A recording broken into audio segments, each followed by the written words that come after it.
Well, this is a good example of a deer damage to one of our trees, and this is a buck rub.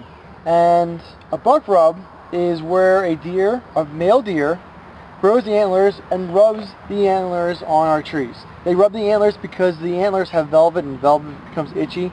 So they try to rub it off on the tree, and that's what we get, this nice, really smooth appearance. Some people try to save these trees because, oh, we got to save our little babies.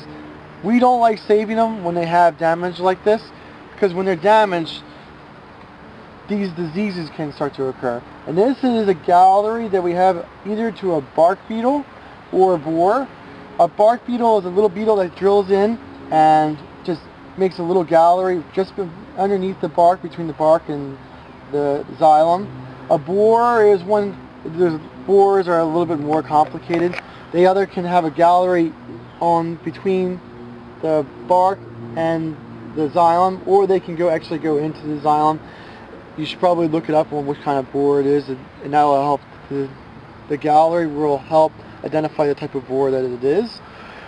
Going back to the buck rub, the reason that we think that it's bad for buck rubs is that a buck rub hits against a tree, and once it rubs against it, it's a lot of stress it puts on the tree. It's an injury it puts on the tree, and the tree becomes stressed and becomes weakened. And after it becomes stressed and after it becomes weakened, bugs and insects and diseases can then start attacking those trees.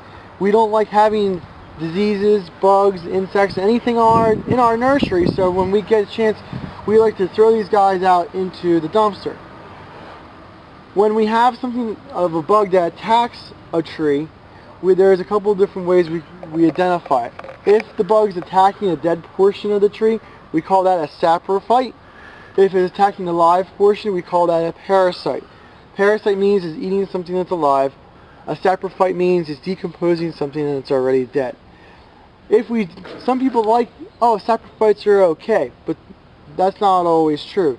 Some saprophytes have an ability to become parasites, and when they have that ability, we add the word facultative to the name of it.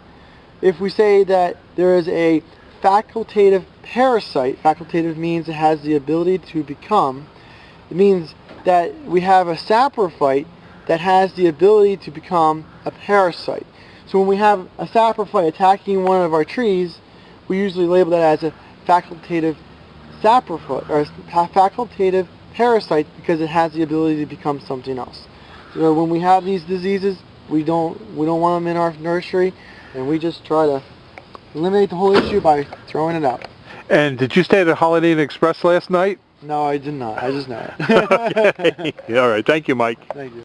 One tree that is seldom damaged by deer in your landscape is a multi-stemmed river birch tree. Single stems do get damaged hard, but multi-stems seem to thwart off the deer.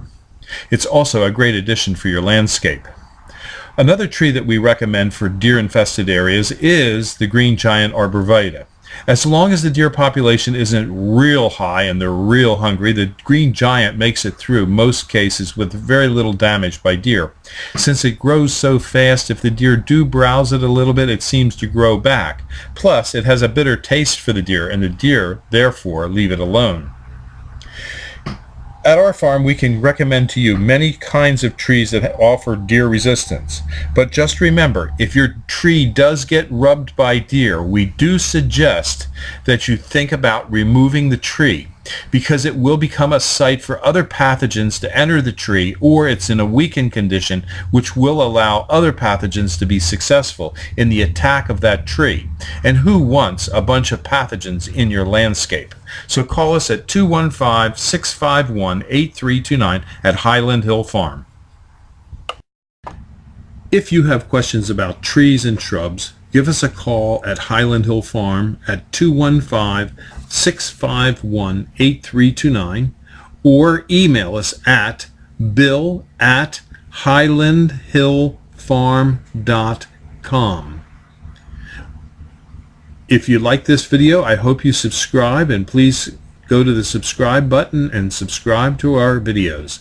Thank you. Have a nice one. Bye-bye.